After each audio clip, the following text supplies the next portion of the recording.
Vienen tiempos difíciles, vienen tiempos en la historia de la humanidad que la Biblia describe como peligrosos, como feroces. En Mateo y en varias partes de la Escritura nos habla de los tiempos finales, las cosas que van a acontecer en estos tiempos, y nos da una serie de instrucciones de cómo debemos de comportarnos. Pero también la Biblia dice que no desconocemos las artimañas de nuestro enemigo. El enemigo es importante que conozcamos su biografía. Es importante que conozcamos quién es, qué hace, qué hizo, qué va a hacer. Porque todo eso nos va a ir revelando parte de este tiempo final que la Biblia describe. Una de las cosas que a veces pasamos por alto de los últimos tiempos y que son los que estamos viviendo, en un momento le explicaré por qué, es que el amor de muchos se enfriará. El amor de muchos se enfriará. Y a veces no entendemos ni siquiera qué es el amor. O sea, le he preguntado a personas qué es el amor y pues unos es sentir cosas en el estómago, ¿no? Hay quien dice, es sentir cosas en el estómago, es que me den, es que me hagan, es que me sienta y gira en torno a yo y cómo me siento, a los sentimientos, y no entendemos lo que es el amor. Ahora, ¿qué pasa si el amor se enfría? Eso es algo grave. Yo estaba pensando en las abejas hace un tiempecito que las menospreciamos por ser pequeñas, ¿verdad? Y hay quien ve una abeja y ¡pras!, la mata, pero se han hecho estudios de qué pasaría si no tenemos las abejas en el universo, ¿verdad? Una catástrofe, algo muy grande de un ser que pareciera, entre comillas, insignificante. Trae un gran desastre en nuestro ecosistema. ¿Y qué pasa si el amor se enfría? Y que se va a enfriar, porque la Biblia dice que eso va a suceder, se va a enfriar. Ahora, si eso dice la Biblia que va a suceder, ¿qué con nosotros? ¿También en nosotros se va a enfriar, vamos a caminar de esa manera? ¿O nos lo dice para que estemos preparados, para saber cómo obrar en estos tiempos finales? Miren, vamos a ver en la segunda carta a Timoteo, capítulo 3. Pablo le escribe esta carta a uno de sus discípulos. Por la manera en la que le escribe desde la primera carta que le envía, es un discípulo que él ha llegado a amar mucho, es un verdadero discípulo en la fe, así lo describe. Una persona muy necesaria para él, es un joven, y cuando estoy hablando de joven no estoy hablando de un jovencito, estoy hablando de una persona joven, madura, que va a empezar su ministerio, que va a empezar a desarrollarse en la predicación, en el pastoreo, y que necesita la dirección. Y Pablo escribe esta carta desde el calabozo, en una situación precaria, en donde sabe que su tiempo ya está contado. Pablo ya sabe que en cualquier momento lo van a llevar a los leones. Pablo ya sabe que en cualquier momento su vida terrenal se va a acabar. Y yo sé que cuando uno sabe que le queda poco tiempo, aprovechas, ¿a poco no? Escoges lo que vas a decir, qué vas a hacer. Y Pablo le está escribiendo esta carta con las últimas palabras, las últimas instrucciones que debe de recibir este verdadero hijo en la fe. Y le advierte de cosas que debe saber, que son también para nosotros. Esto debes saber, ya que los tiempos que le tocan vivir a Timoteo, que nos tocan vivir a nosotros, pues van a ser unos tiempos duros, difíciles, y necesitamos instrucciones. Si ven el versículo 1, le empieza de esta manera: también debes saber esto, en los postreros días vendrán tiempos peligrosos. Hace una conjunción, también debes de saber. ¿Por qué? Porque en el capítulo 2 le ha dado instrucciones de su conducta. Le ha estado diciendo, es difícil separar la carta porque la carta originalmente no tiene divisiones. La carta fue escrita desde el principio hasta el final. Por eso es que va unida por todos lados. Pero le dice que en los tiempos postreros, ¿Cuáles son los tiempos postreros? Los tiempos postreros son los que estamos viviendo nosotros. Vamos a decir que se inauguraron cuando Cristo vino. El día que el Señor está en la cruz, muere en la cruz y resucita, empezó el conteo de los tiempos finales, los tiempos postreros, la persecución para la iglesia, la muerte para los discípulos. Y lo que la Biblia describe que va a pasar en los tiempos postreros va de menos a más, va aumentando, aumentando, aumentando, aumentando. Yo me quisiera unir a las personas que dicen que se va a poner todo peace and love, ¿no? Que dicen que no, todo va a estar bonito, todo va a estar bien. Quisiera de alguna manera estar y decirles, sí, todo va a ponerse más bonito, pero lo que yo veo en la Biblia es que no, al contrario, todo se está poniendo peor y podemos testificarlo todos los que estamos aquí. Cosas que sucedían en el pasado, ahora de una manera descarada, una noticia que ayer a mí me sorprendió, me causó, me estremeció, me dio un no sé qué, una joven empresaria que nada más llegó alguien y la mató. Así, llega, la mata y se transmite en vivo, o sea, en las transmisiones de las redes sociales. Y la gente viéndolo y volviéndolo a ver y repitiéndolo, y mira cómo le dispararon, cómo hicieron. O sea, ya no hay un dolor de ver cómo matan a las personas. Ya se empieza a hacer un callo en las emociones, donde ya es normal ver sicarios matando a personas y luego santificando, ay, pobrecito, etcétera, etcétera. Entonces, desde que Jesús vino, empezaron estos tiempos finales que se están poniendo cada vez peor. Y describe Pablo a Timoteo y le dice que estos tiempos van a ser peligrosos. La palabra para describir peligrosos podemos también traducirlo como feroces, agresivos. Como por ejemplo la misma palabra que ocupa para peligrosos, feroces, agresivos. ¿Se acuerdan ustedes que un día el Señor Jesús va caminando y va a entrar a la tierra de los Gadarenos? Y ahí donde entra a la tierra de los Gadarenos hay unos endemoniados. ¿Recuerdan esa historia? Y la Biblia los describe a ellos como feroces, como peligrosos. Es decir, estaban influenciados por demonios. Eso es lo que está tratando de decirle Pablo a Timoteo. Esa ferocidad que viene por la manifestación demoníaca en las personas es lo que vamos a estar viviendo. Y esos endemoniados gadarenos, si ustedes lo recuerdan, andaban desnudos. ¿Sí se acuerdan de la historia o la vamos a leer? Andaban caminando desnudos, atemorizando a las personas, tenían cadenas y las rompían del poder demoníaco que estaba influenciando sobre ellos. En Mateo 8 está esta historia. Si ustedes llegan por ahí del verso 28, empieza a describir cómo eran estos demonios. Dice así: cuando llegó a la otra orilla, a la tierra de los Gadarenos, vinieron a su encuentro dos endemoniados que salían. ¿De dónde salían? Fíjense, de los sepulcros, de lugares de muerte, feroces en gran manera. Esta es la misma frase que ocupa Pablo para Timoteo: peligrosos en gran manera. Tanto, o sea, tan feroces, tan peligrosos eran que nadie podía pasar por aquel camino.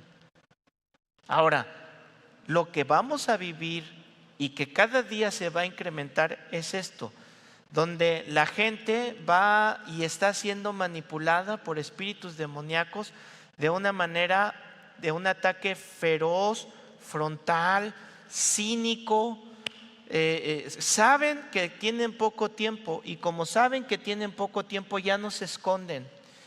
Y los simples, los que les falta entendimiento, no están viendo que hay un concierto de un artista y no se dan cuenta que hay una invocación de demonios en ese lugar. No se están dando cuenta que se están ofreciendo personas, almas que se está haciendo los mismos rituales que se hacían en la antigüedad para diferentes demonios, para diferentes dioses con D chiquita, se están haciendo en la actualidad. Pero es tan cínico que están viéndolo. Es impresionante ver los demonios literalmente en el escenario, caminándose, actos sexuales, que era la manera de adoración. En aquellos tiempos había orgías, que era algo que Daniel propuso no contaminarse. Cuando se acuerdan que decían, van a tocar la flauta y ustedes tienen que empezar a adorar. Parte de la adoración que se hacía a todos esos dioses eran actos sexuales. Las sacerdotisas, casualmente las sacerdotisas mujeres, eran las encargadas de ofrecer estos sacrificios y se ofrecían con actos sexuales. ¿Y qué ves en el escenario ahora? Estás viendo una relación sexual. Digo, no va más allá porque sería una locura, pero falta un paso para llegar a eso.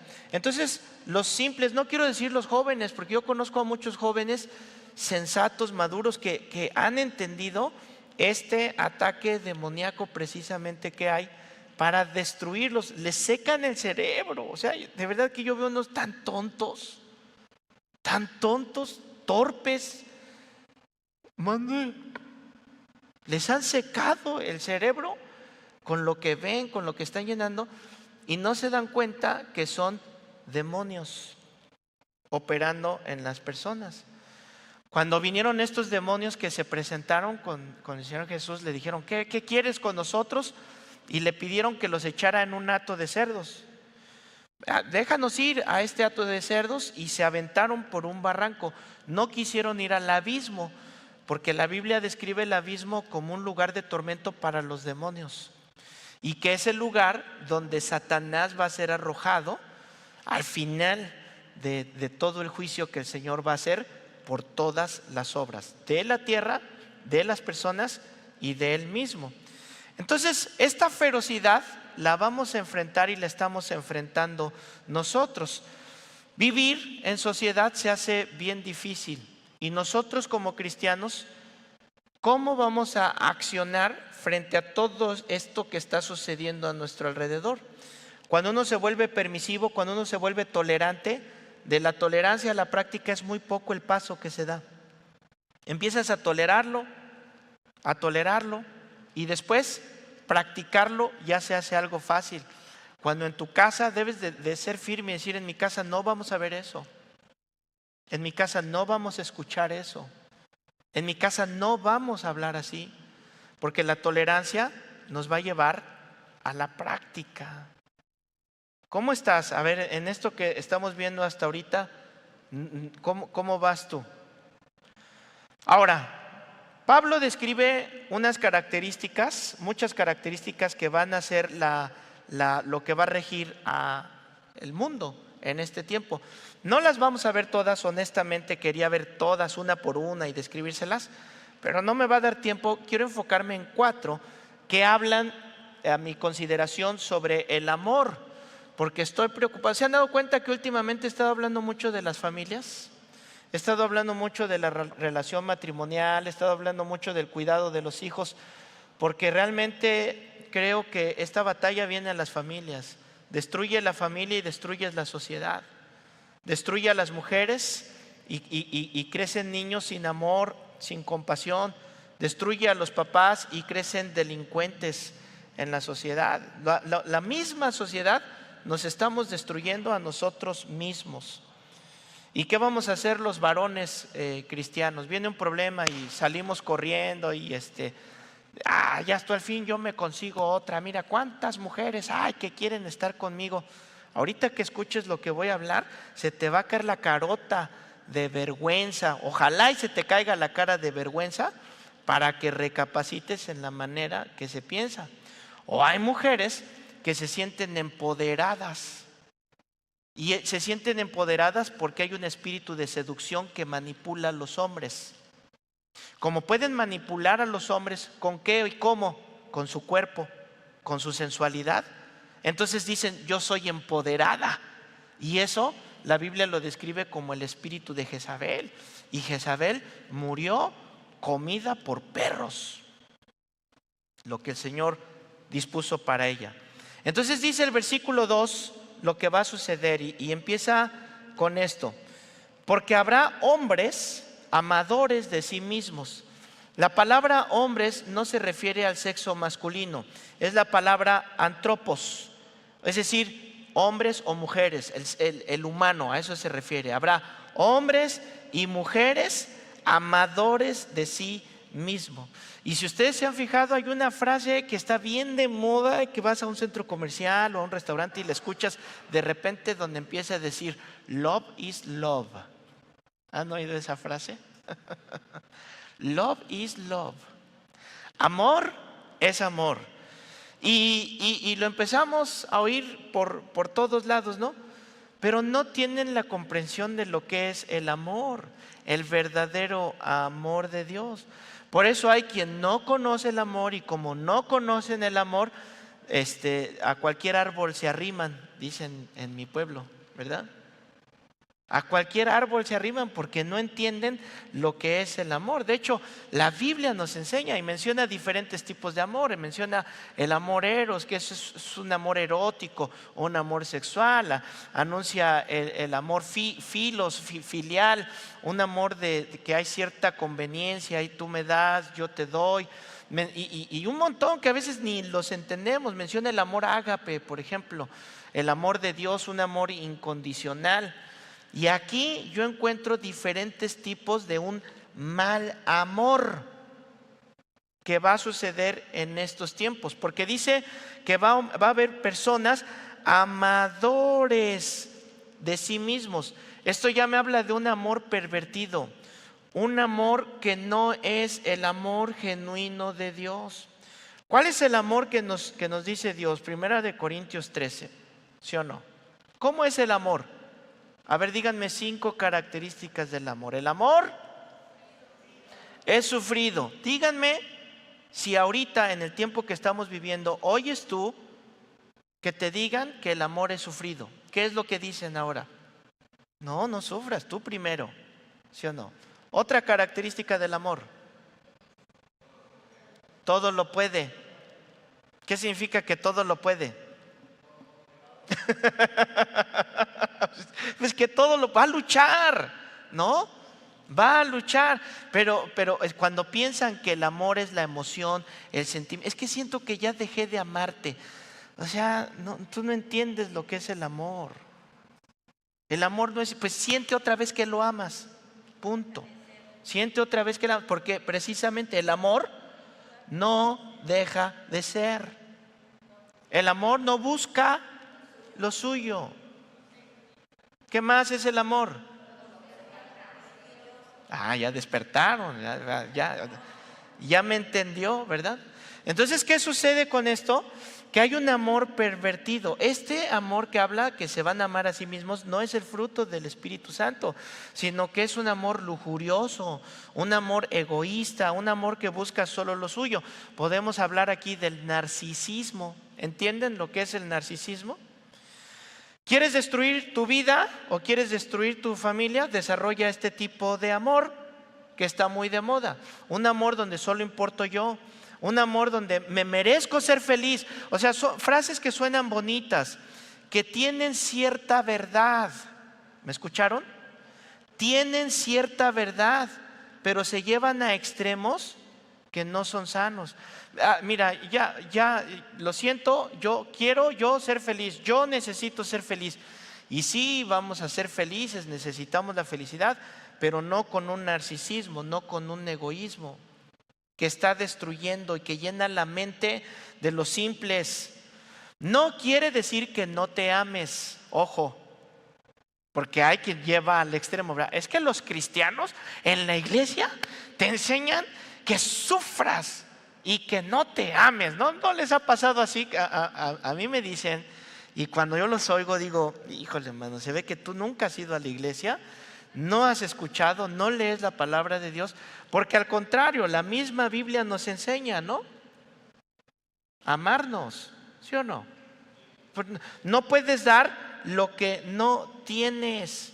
Entonces son frases que suenan muy buenas, son frases que adoctrinan el pensamiento de las personas, frases que suenan del positivismo.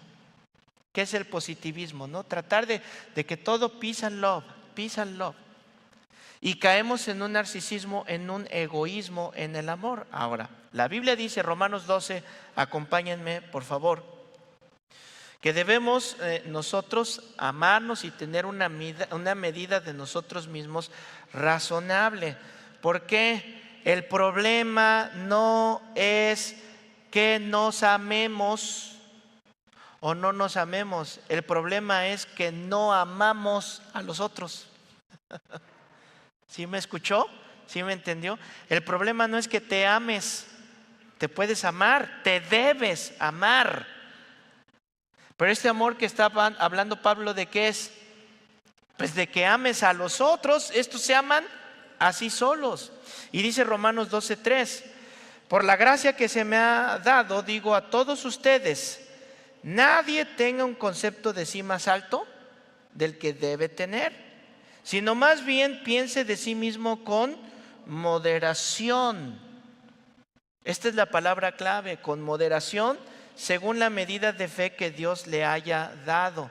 Porque el problema es cuando tienes un concepto de ti más elevado de lo sano, de lo correcto. ¿Y qué me dices cuando es más bajo?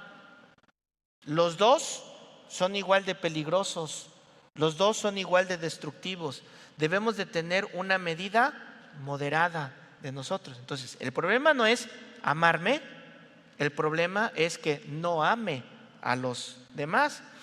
Y un buen lugar donde aprendemos a amar a los demás y amarnos a nosotros, ¿dónde creen que es? Antes de la iglesia, ¿dónde creen que es? En el matrimonio, no le saquen. En el matrimonio es donde aprendemos a amarnos, pero a amar a la otra persona. Imagínate un matrimonio donde solo te ames tú, donde todo gire en torno a ti, donde si las cosas no se hacen como tú quieres, cuando tú quieres, entonces hay berrinche en la casa. Donde tú truenas los dedos y se tiene que hacer yo, pero si no haces, me voy, te dejo, no te doy, ya no vas a recibir. Amenazas, ¿por qué? Porque todo gira en torno a ¿quién? A mí. Y el amor me enseña que yo debo de ser sacrificial y amar a mi cónyuge. Es más, a los esposos en Efesios 5 nos lo dice claramente. Ustedes, esposos, deben amar a sus esposas como Cristo amó a la iglesia. Y miren, el ejemplo más duro, así, agárrense, si hay aquí alguien debilito, agárrese porque no le va a gustar este ejemplo. Lo tenemos en Oseas. Cuando Oseas le dice, ve y cásate con una prostituta. Así le dijo. Y yo me imagino a Oseas diciendo, ¿yo qué culpa tengo, no? Ve, te casas y la vas a amar, porque el amor no es un sentimiento, ¿verdad? Es una decisión. Y la vas a amar y vas a tener hijos con ella. Y Oseas obedeció. ¿Qué era eso? Una sombra, una figura de lo que Cristo hizo por la iglesia, hace por la iglesia. Nosotros somos convenencieros. Nada más cuando hay un problema, ahí sí marcamos Juan 3:16, dame. ¿Sí o no? Nada más cuando llegamos a extremos, ay sí, ahora sí, ya me acordé. Y somos de esa manera con Dios. Y nos dice, así como Cristo perdona, da oportunidades, así como Cristo se sacrificó por su esposa, ¿qué tenemos que hacer nosotros? Lo mismo, sacrificarnos. Pero leímos en Pablo, que le dice a Timoteo que no habla solamente a los hombres. ¿A quién le dice? A los hombres y a las mujeres. Y en estos tiempos finales vamos a enfrentar ese tipo de narcisismo, donde solo yo, y si no, berrinche. Y si no, ¿cómo se llama cuando? Chantajes. Vamos a a Lucas, capítulo capítulo 9, por favor. Y vamos a ver lo que el Señor nos dice acerca de este amor que no debe de ser hacia amadores de sí mismos, sino tener una medida correcta y amar a los demás sacrificialmente. Dice Lucas capítulo 9, verso 23, y decía a todos: si alguno quiere venir en pos de mí, ¿cuántos quieren ser discípulos de Cristo? Yo creo que es lo que queremos, ¿no? Porque eso decimos: Señor, yo quiero ser un discípulo. Cristianos, yo les he dicho, el término cristiano no está bien empleado, pero no por eso ya vamos a dejar de llamarnos cristianos, ¿no? La Biblia nos llama discípulos de Cristo. Entonces, queremos ser cristianos, queremos decir discípulos. Bueno, dice, si tú quieres ser eso, tienes que empezar por negarte a ti mismo. A ver, este concepto ahora es un concepto antiactual, o sea, cancelado en nuestra nueva sociedad. No lo puedes ni decir porque, estás mal. Y la Biblia empieza con eso. Tienes que empezar por negarte a ti mismo. Y luego dice que debemos de tomar ¿qué? La cruz. Pero hay algo que omitimos un montón de veces. ¿Cuándo tomo la cruz? Y eso yo les pregunto, négate a ti mismo, toma tu cruz y sígueme. Y se nos olvida leer esa parte. Toma tu cruz, ¿cuándo? Cada día es un nuevo sacrificio que voy a hacer por amor. ¿A quién? A mi familia. Y mi familia es, en mi caso, mi esposa, mis hijos. ¿Cuál es tu caso? ¿Quién es tu familia? ¿Cuál es el antídoto para lo que está sucediendo ahorita por ese amor narcisista? Sacrifícate cada día. Y el sacrificio implica dolor y costo. El sacrificio es costoso. Implica dolor. Si no te costó y si no hubo dolor, eso fueron sobras lo que diste. Y Dios no es un Dios migajero. Cuando tú das un sacrificio es algo que te costó y algo que duele para que sea este sacrificio. Luego en Mateo 16, versículo 25, se lo saben de ustedes de memoria, dice: porque todo el que quiere salvar su vida, la perderá. Y todo el que pierde su vida por causa de mí, es decir, el que pierde su vida por hacer lo que yo le digo que haga, ¿qué va a pasar? La va a hallar. Entonces el que tiene ese amor narcisista, ese amor egoísta por sí mismo, ¿qué va a suceder al final de cuentas? Va a perderlo todo. Pero el que hace lo que el Señor dice, ese va a ser enriquecido, va a tener vida. Filipenses capítulo 2, versículo 3, tenemos el mejor ejemplo de esto. Vamos a verlo. Filipenses capítulo 2, versículo 3. ¿Voy muy rápido con las citas? Es que cuando viene el pastor Chuy, nos felicitó, entre otras cosas, pero les voy a decir una. Me dice: oye, los muchachos de las citas de volada las ponían, ¿no? Y yo, no, eso es normal, pastor. ¿Qué? Normal. Y luego viene el pastor Rubalcaba y me dice: oye, veía que ponían las citas bien rápido. Eso es normal. Pero me toca a mí.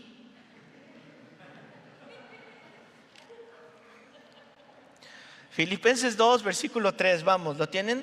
Dice así: no hagáis o no hagas nada por contienda o por vanagloria, antes bien con humildad, estimando cada uno a los demás. ¿Cómo? No, esto no es el pensamiento actual, esto está funado, dicen los chavos. O sea, tú dices esto actualmente y ¿qué te va a pasar si tú dices o haces esto? ¿Qué va a pasar? No, te cancelan, vámonos, aquí no funciona. Y dice la Biblia, no solamente que los vea como igual, dice que los vea como superiores a mí. Ay, no, eso es mucho. Ve el ejemplo, versículo 4. No mirando cada uno por lo suyo propio, sino cada cual también por los de los otros. Siempre preocupándonos, ocupándonos, cuidando a los demás. Haya pues en vosotros este sentir. ¿Cuál sentir? De ver a los demás como superiores, de servir a los demás, de sacrificarnos por los demás, porque este sentir lo hubo ¿en quién? En Cristo, el cual, siendo en forma de Dios, no estimó el ser igual a Dios superior, sino que ¿qué hizo? Se hizo inferior para tratarnos como si fuéramos superiores. Él nos puso el ejemplo. Y esto es lo que estamos sufriendo y sufriremos. Estará pasando en nuestra sociedad. Así que, ¿cómo ven? ¿Se preparan o no se preparan? Nos preparamos, dijo el comal, le dijo a la olla. Nos preparamos, ¿no? Ahora, regrésense a Filipenses, vamos a ver la siguiente. ¿Ven por qué les dije que no iba a ver todas? Ahí nos vamos lentos. Si me paso, ¿me dan chance? ¿Los predicadores me dan chance o van a empezar a murmurar? A nosotros no nos deja pasarnos y él sí se pasa. Voy a tratar de acabar. La siguiente que nos dice es avaros. Avaros. Una manera de definir la avaricia que vamos a vivir en estos tiempos finales es amor al dinero. Por eso les dije, me quiero enfocar en todas las que están aquí, pero quiero enfocarme en las que hablan del amor. La avaricia entonces es el amor al dinero. ¿Cómo empiezas? Amándote a ti, buscando para ti, los demás no te importan si lloran, no te importan si sufren, les das migajas, les das las obras, cuando tú tengas, que tú te sientas, que tú estés bien. Y siguiente paso, empiezas a amar el dinero. Y esa es la descripción de nuestros días. Y ya sabemos lo que el amor al dinero representa. Y quiero que entiendan bien este concepto, amar el dinero. ¿Por qué? Uno de los top 3 problemas que hay en los matrimonios en México y en la iglesia y en las iglesias que me toca ministrar es el dinero. Tremendo problema y una de las 3 causas de divorcio en las familias, el dinero. Porque hay o no hay dinero. En unos no hay dinero y hay estrés, y en otros hay mucho dinero y hay libertinaje. Ahora, no solamente es cómo lo ganas, cómo lo gastas, ¿no? Y entonces viene, esto es tuyo y esto es mío. Cuando en el matrimonio, ¿cómo funciona la cosa? A ver. Somos uno en la familia. Si es uno el que trabaja en la familia, no quiere decir que la otra parte no trabaja, la otra parte desarrolla su rol que le toca. Y por eso nos advierte, porque hay un amor al dinero, hay una avaricia. Y ese amor al dinero es el que va a destruir nuestra sociedad. Por el contrario, ¿qué nos dice la Biblia? Mateo capítulo 6, verso 33, yo creo que se lo saben de memoria. Mateo 6:33 dice: mas buscad primeramente. ¿Cuál es la prioridad que nos aconseja? Ahora, hago este paréntesis. Si tú estás sentado o allá viendo el video y dices, eso es lo que él piensa, eso es lo que él dice, déjame empezarte aclarando esto. Número 1, yo no lo digo. Número 2, el Señor te dice, esto es lo que deberías hacer. Haz lo que se te dé tu reverenda gana. Porque el que lleva las bendiciones o lleva las maldiciones, eres tú. ¿Sale? Por eso puedo hablarlo con autoridad. Si yo estuviera hablando algo que yo creo, que yo pienso, sí lo dudaría. Pero cuando yo lo leo en la palabra de Dios, no tengo una pizca de duda. Entonces me dice, tu prioridad es buscar el reino de Dios y su justicia. Si tú te enfocas en eso, si tú te enfocas en Dios, ¿cuál es la promesa? Que todas estas cosas, si tú lees el capítulo 6, nos habla de todas las cosas materiales que necesitas. Y en el contexto nos habla del hombre que construyó sobre la arena y el hombre que construyó sobre la roca. El de la arena dice, leyó todo lo que les acabo de decir y no hizo caso. ¿Dónde construyó? Sobre la arena. Pero el que escucha y pone en práctica lo que le digo está construyendo sobre la roca. ¿Cuál es el consejo que nos da? Busca primero, fíjense, el mundo te dice, ama el dinero. Y Dios te dice, primero Dios. Y Él se va a encargar de todo lo demás. Verso 34. Así que no te afanes por el día de mañana. Porque el día de mañana va a traer su propio afán, su propio estrés, para que lo entiendas. No. Mañana va a venir y va a seguir lo mismo. El problema no se va a ir, ahí se va a quedar. Ve a dormir, descansa, toma fuerzas, sal con tu familia, come con tu familia, abraza a tu familia, haz nada con tu familia. ¿Me entiende qué es hacer nada? Tírense en el sillón, en la alfombra y solo hoy, dice mi esposa, no vemos una película, la película nos ve. Pero pásala con tu familia. Busca de Dios. Mira, hermano, 2 horas. ¿Cuánto le dedicas a la serie coreana? Si en un día se echan toda la serie, no os hagáis. No os hagáis. En un día se echan toda. Ay, nada más tenía 9 capítulos y nada más vi el último. Te echaste todos primero, ¿sí o no? Ok, entonces, ¿cómo puedo yo luchar contra este espíritu demoníaco? Acuérdense dónde empezó todo. Son demonios que operan en las personas. Este es un demonio que trata de destruir a las personas, generando ese amor por el dinero que va a destruirlos. Lo matamos siendo generosos. Algo que más nos duele a nosotros es el dinero, es dar dinero. O sea, es lo que más duele, la verdad. Puedes dar otras cosas y no te duele. Pero cuando se trata de dar dinero específicamente, ¿cómo duele? Entonces, cuando yo soy generoso, cuando yo doy, te voy a decir algo, puede que te duela, pero estás empezando a generarte un hábito. Estás matando de hambre a la avaricia. Porque si no, de otra manera, la avaricia la fortaleces y la fortaleces. Y pelear contra un perro que esté bien alimentado, bien fuerte, vas a perder. Mátalo de hambre. Mátalo de hambre. Aprende a ser generoso. Y vienen preguntas, ¿no? ¿Y por qué das? ¿Y para qué das? ¿No? O ya diste mucho. Oí una persona que dijo, ay, el 10% es mucho. Y se volvió teólogo espiritualoide porque me dijo, el diezmo está prohibido. ¿Sabías eso? TikTok me lo dijo.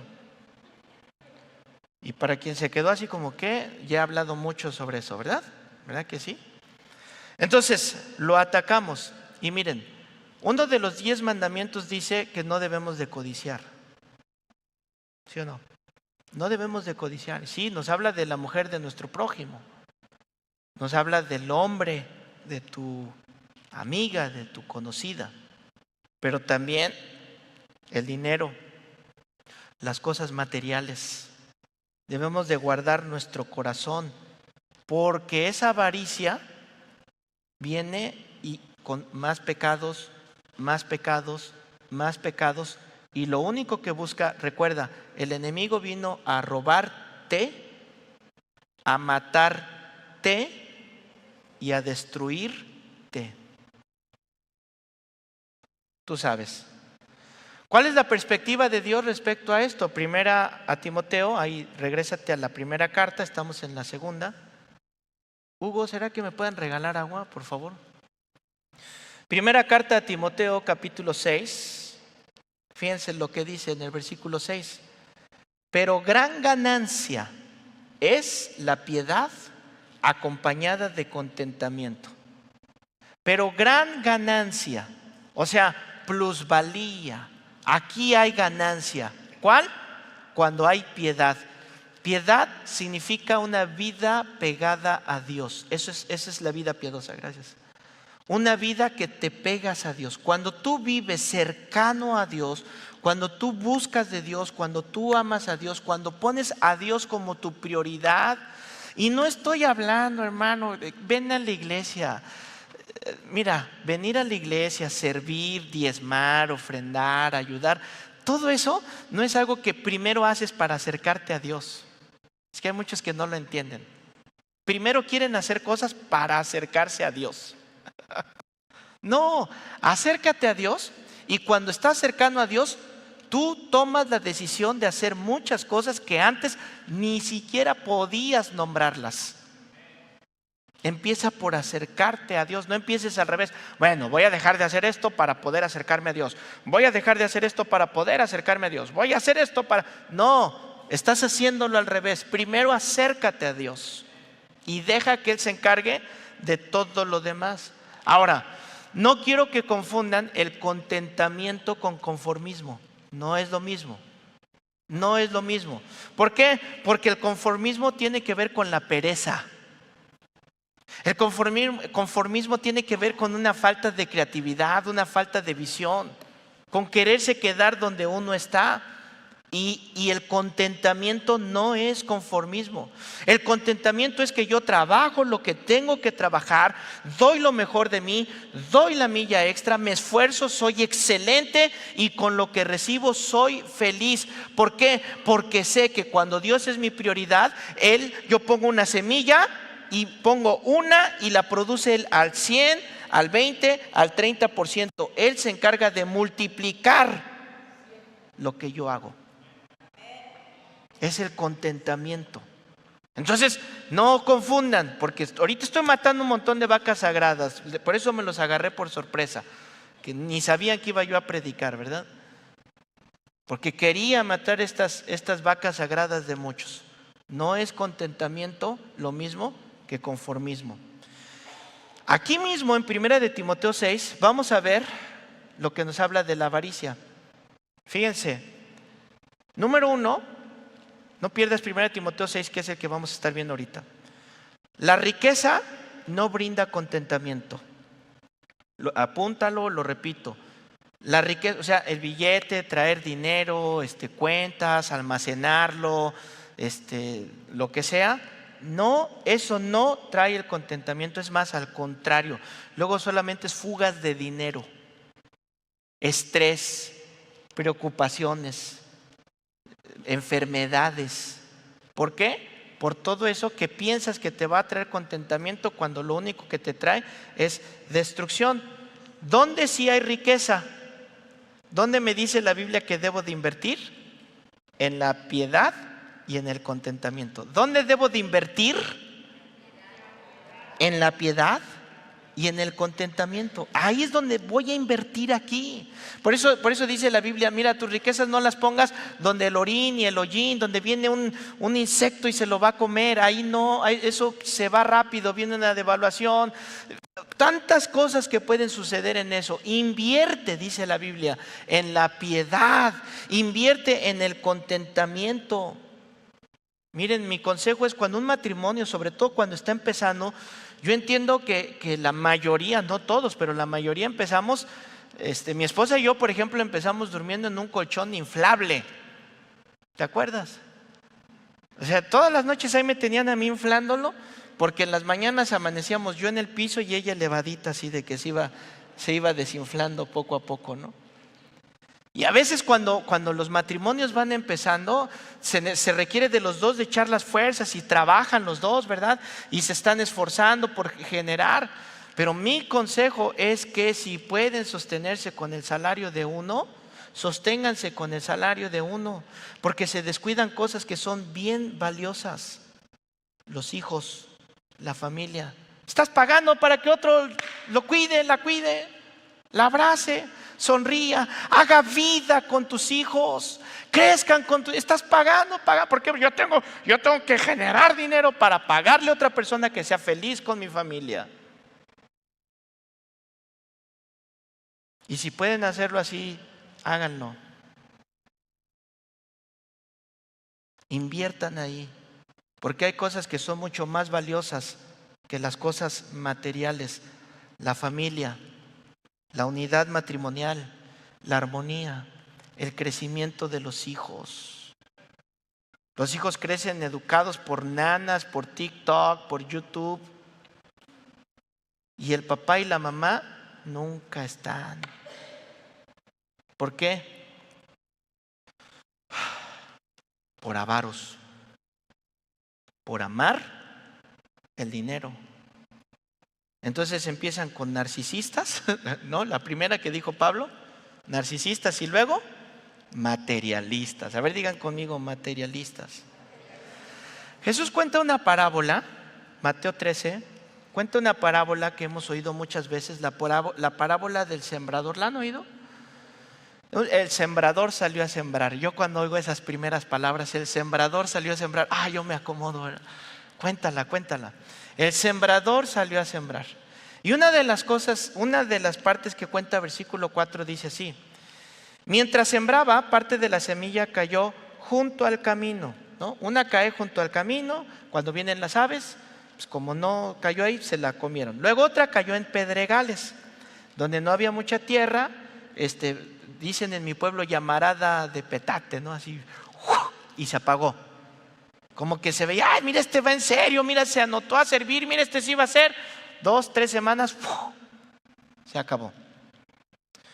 Salió el sol, se quemó y no tenía raíz. El versículo 13 habla el versículo 7 habla de otra, que es la que quiero mencionar. Y parte cayó entre espinos, y los espinos crecieron y la ahogaron.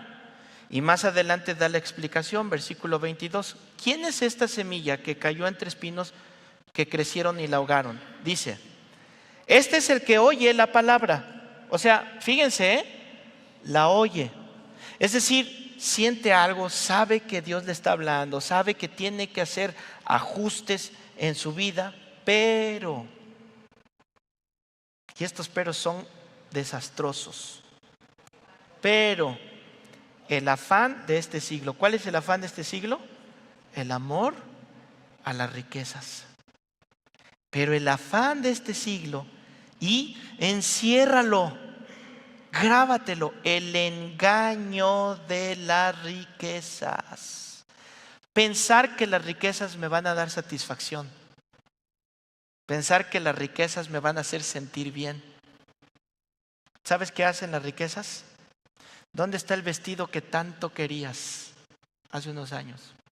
¿Dónde están los tenis donde te echaste todo tu dinero? ¿Dónde están? Sin embargo, lo que recuerdas es el tiempo que pasaste con la familia, los abrazos que se dieron, las risas que compartieron, el momento juntos, el viaje. Y si viajaste en tu bochito con humo adentro, lo recuerdas y te ríes y lo disfrutas. Y hay quien pudo haber viajado con mucho lujo y todo el camino fueron gritos, sombrerazos. Aquí, ¿cómo quisiera olvidar este viaje? Porque el afán de las riquezas los está destruyendo, los está acabando. Por cosas materiales descuido lo que realmente vale la pena. Ay, Señor, ¿seguimos o no seguimos? La riqueza no dura para siempre. La riqueza no dura para siempre. Versículo 7. Porque nada hemos traído a este mundo y sin duda, ¿qué dice la Biblia? Nada podemos sacar. Así. No, es que ya tengo mis cuentas. Decía una persona, no voy a decir quién.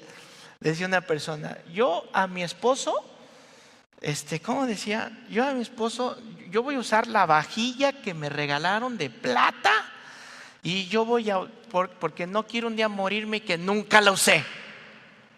¿No?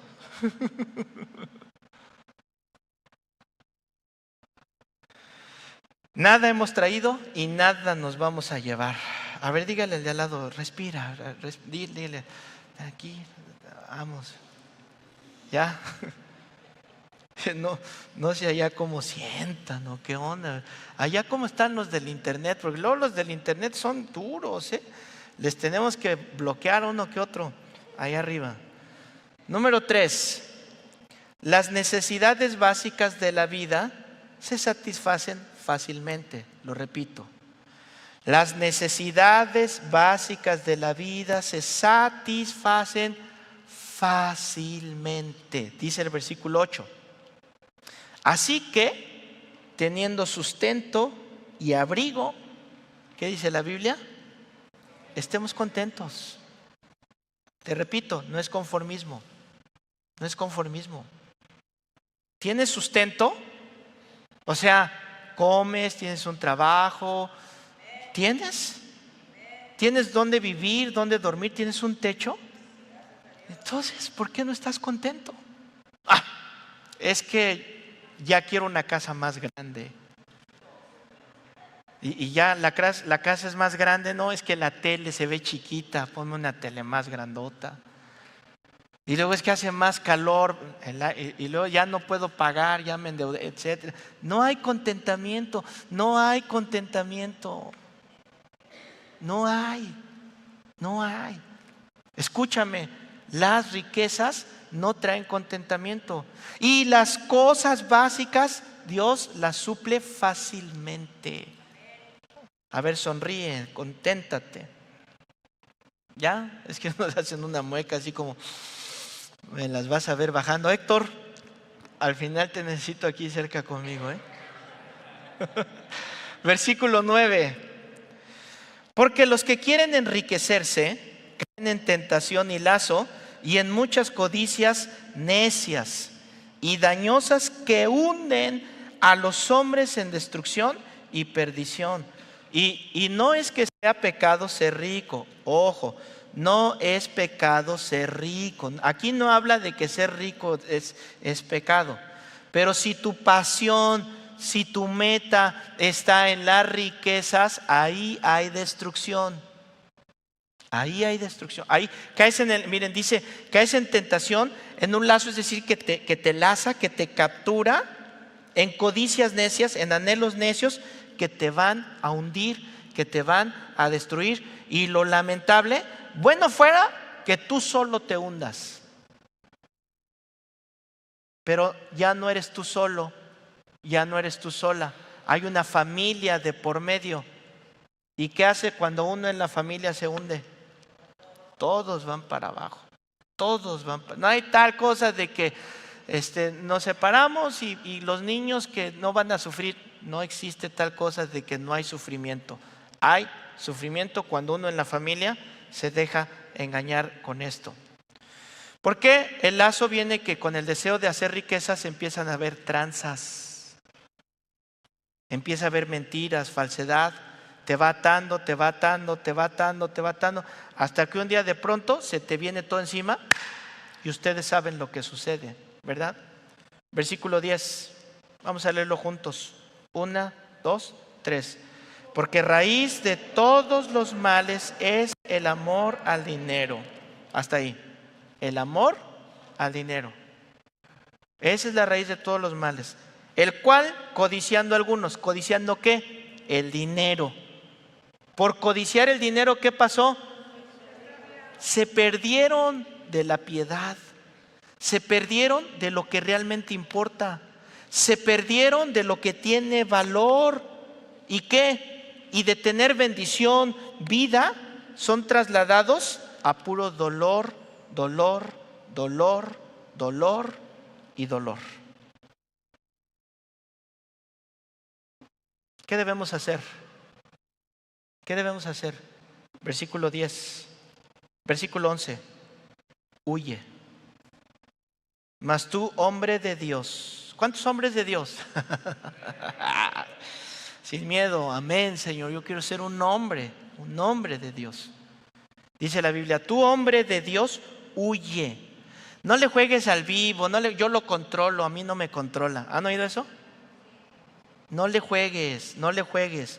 Huye, aléjate, apártate. Y si vas a seguir algo, dice, sigue la justicia, la piedad, la fe, el amor, la paciencia, la mansedumbre. Todo esto es el Espíritu de Dios. Si vas a seguir a alguien, déjate llenar por el Espíritu de Dios, es lo que dice. Que Él te va a guiar. Él es el que te va a guiar en todas las cosas. Ahí invierte, pelea, versículo 12, la buena batalla de la fe. Ahí sí pelea. Si vas a pelear, pelea la buena batalla de la fe. Regrésense a 2 de Timoteo. Vamos a ver hasta el versículo 9 y vamos en el 2. ¿Listos? Versículo 2, seguimos en la lista. Vanagloriosos, soberbios. Repito, estas son las características de lo que estamos viviendo en estos tiempos feroces y peligrosos. Vanagloriosos, soberbios, blasfemos, desobedientes a los padres, ingratos, impíos, pero quiero basarme en el versículo 3, sin afecto natural. Otro tipo de amor, sin afecto natural. ¿Cuál es el afecto natural? Es el afecto que por naturaleza tenemos. El afecto de una madre por su hijo. El afecto de un hijo por sus padres. Es un amor natural, ¿verdad? Es un amor que hay todo feo, toda fea y arrugado. No se le ve ni la cara. ¡Ay, está precioso! Solo el papá puede decir eso, ¿sí o no? Todos los demás fingen, ¡ay, qué bonito está tu hijo! Y cuando se voltea, está re feo, mano. Ese afecto natural, dice la Biblia, que en este tiempo se va a perder. ¿Cómo? Las mamás queriendo matar a los hijos. Ahí van. Mi cuerpo, mi decisión. Amor por ellos, pero no amor por los demás. ¿Se va fijando cómo va todo enlazado? Y entonces en las escuelas, en las primarias, en las preparatorias, tú no tienes idea cómo le meten a tus hijos todo este adoctrinamiento. No tienes idea cómo los bombardean y los bombardean de tal manera que primero toleran y después lo ven normal. Y trata de hablar con un joven que ha sido bombardeado y bombardeado y bombardeado y te va a decir, no, mi cuerpo, yo decido, y que andan rescatando gatitos en la calle y matando a los bebés. ¿Dónde cabe eso? ¿Cómo cabe? Es lo que les digo, les secan el cerebro, dejan de pensar, se vuelven tontos. ¿Por qué? Porque se dejaron guiar por el ataque demoníaco que estamos viviendo en este tiempo. Y la Biblia dice que nosotros somos sal, luz y sal. Pero si la sal pierde su sabor, si la sal no hace lo que tiene que hacer, ¿de qué sirve? ¿De qué sirve? De nada. Entonces nosotros como familia, como personas, debemos de pelear y nos van a funar en donde sea y lo que sea. No me importa, tengo que hablarlo, tengo que decirlo, tengo que vivirlo. ¿Por qué? Porque la Biblia dice que esto iba a pasar y está pasando. Ahora me toca a mí hacer mi parte. Nosotros mismos, la gente misma está atando el nudo mismo con el que se van a ahorcar, mano. Solitos lo están haciendo. Los niños necesitan un padre biológico. Las niñas necesitan una madre biológica. Las familias necesitan un desarrollo de amor, de disciplina, de crianza. Necesitan eso nuestras generaciones. Y si ya no te tocó a cualquiera de aquí, es que mis papás o mi mamá o mi familia es disfuncional, lo que sea, tienes a Cristo. Él es nuestro Padre. Él no te deja, Él te guía. Y tú puedes cambiar la historia, tú puedes cambiar las cosas que en tu familia por generaciones. ¿Has visto lo que dice aquí? Si no, voltea y ve, dime si hay gozo y hay alegría y hay paz. Lo único que hay ahí es dolor, destrucción, muerte, enfermedades, tristeza. Es lo único que hay ahí. Y lo que trae gozo, paz, justicia, lo critican y lo critican y le ponen el dedo y le ponen el dedo. No se dan cuenta que se están destruyendo. Satanás odia a las familias. Grábate eso. Satanás odia a las familias, odia a los hogares cristianos que reflejan la gloria de Cristo. Vamos a reflejarlo, ¿no? Primera de Timoteo, seguimos. Implacables. Implacables. ¿Qué significa implacables? Otras traducciones las traducen como desleales o rompedores de treguas. Es decir, que en los tiempos finales va a haber un ataque demoníaco de tal manera que las personas van a romper los pactos que hicieron. ¿Y sí o no? ¿Y sí o no? Antes, hablar de divorcio, hablar de separación, ¿qué pasaba? Decimos, es que los matrimonios de antes duraban más que los de ahora. Pues por supuesto. Porque ahora el matrimonio lo ven como un papel. Eso es lo que dicen, ay, yo no necesito un papel para ser feliz. Qué pobre concepto del matrimonio, pensar que el matrimonio es un papel. ¿Es eso el matrimonio, un papel? El matrimonio es un pacto. Y un pacto significa hagas o no hagas tu parte, yo sí hago mi parte. Pero la Biblia dice que en estos tiempos las generaciones van a romper los pactos. Va a ser fácil estarlos rompiendo. No van a ser confiables. Eso es lo que quiere decir. No van a ser confiables. No vas a poder confiar en nadie. Y si no, vean a los jóvenes. ¿Por qué no se quieren casar? No es nada. O dos, ¿para qué? Si después me voy a divorciar. Ya llegan pensando en la separación, en el divorcio.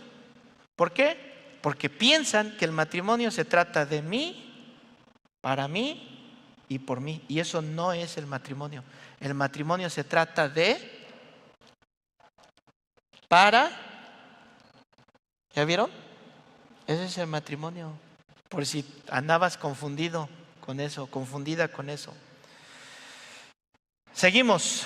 Calumniadores, intemperantes, crueles, aborrecedores de lo bueno, traidores, impetuosos, infatuados, y este es el último que quiero ver, amadores de los deleites más que de Dios. O sea, fíjense, se aman a ellos mismos, aman el dinero, no tienen amor natural y por último dice que aman los placeres.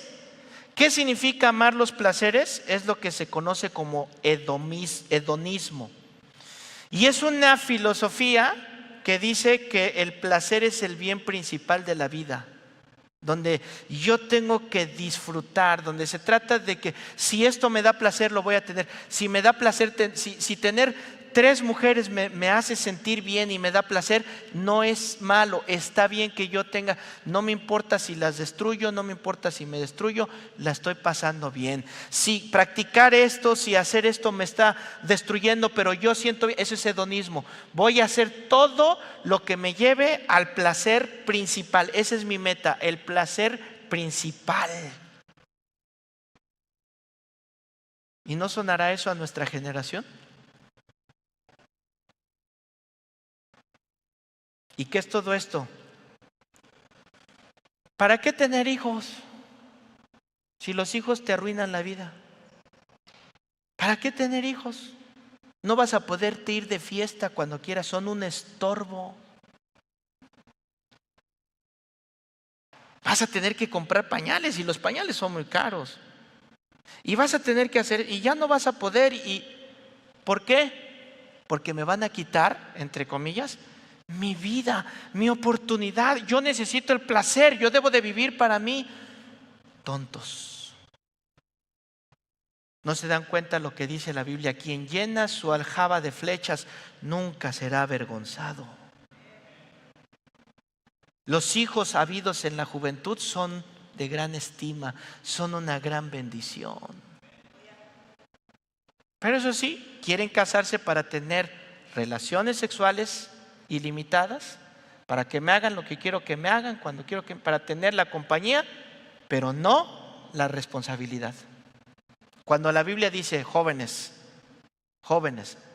la Biblia habla que el noviazgo es porque te vas a casar. Si ni siquiera te limpias la leche de la boca y quieres tener novia, hágame el favor, niño tonto. Si vas a hablar de noviazgo es porque va a haber matrimonio de por medio. ¿Te vas a casar? Ay, papá, quiero tener mi novia. Ok, hijo, agarra tus cositas, búscate tu casa, la vas a mantener. Ay, ¿me das para invitarle un cafecito?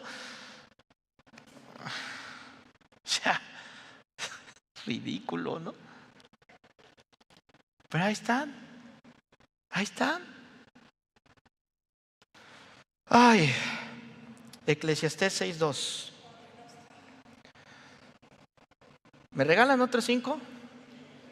A ver, los que se están durmiendo, ¿me regalan otros 5? Eclesiastés 6:2.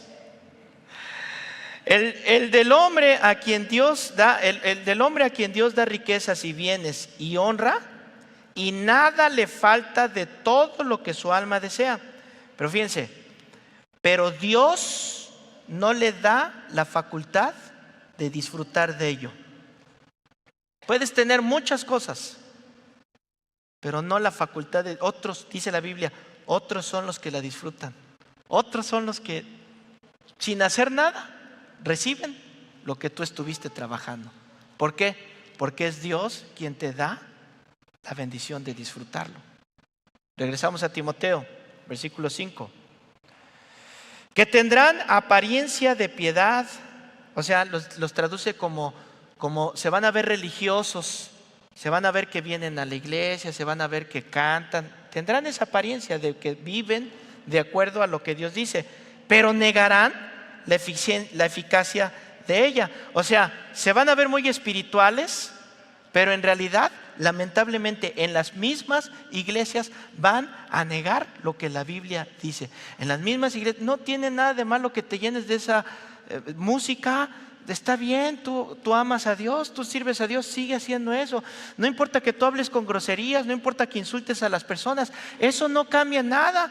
Tú sigues amando a Dios. No importa que estés teniendo fornicación, que te estés acostando con tu novia, porque se aman, hay amor. No importa, mira, Dios te perdona. Tú sigue. Van a parecer piadosos. Y Instagram, TikTok está lleno de esos chavitos diciendo, ay, ¿por qué dicen? ¿Y por qué prohíben? Y porque ya te lo dije, no te prohibimos nada. Todo te es lícito, pero no todo te conviene. Y es mejor toparte con videos como este, donde sé que soy chocante, sé que muchos me ven y cómo me tiran y cómo me dicen, pero no me importa si por estas palabras se salvan. Que por estas palabras sean librados de la muerte. ¿Eres cristiano real? ¿Eres un verdadero discípulo? ¿Haces lo que Dios dice? ¿O solo vienes a la iglesia, te dices cristiano, pero no haces lo que Dios dice que debes de hacer? Warren Wiersbe dijo esto. Dice que en este universo existe Dios, hay personas y hay cosas. Dios, personas y cosas. Debemos adorar a Dios, amar a las personas y usar las cosas. Pero si empezamos a adorarnos a nosotros mismos, ignoraremos a Dios. Amar las cosas y usar a las personas, está al revés. Amar las cosas y usar a las personas es la fórmula perfecta para una vida miserable. Amar las cosas y usar a las personas es la fórmula perfecta para una vida miserable. ¿Cómo le puedo hacer? Proverbios 3, versículo 5 dice así: fíate de Jehová, confía en Jehová, es lo que está diciendo. Confía en Jehová de todo tu corazón. No te apoyes en tu propia prudencia. Reconócelo en todos tus caminos y Él se va a encargar de enderezar lo que está chueco en tu vida. ¿Ven lo que les decía? No empieces tú queriéndolo enderezar, porque no vas a poder. Primero acércate a Dios. Primero ama a Dios y Él se encargará de alinear todo lo que tenemos que alinear. Incline su rostro y vamos a hacer una oración. Señor,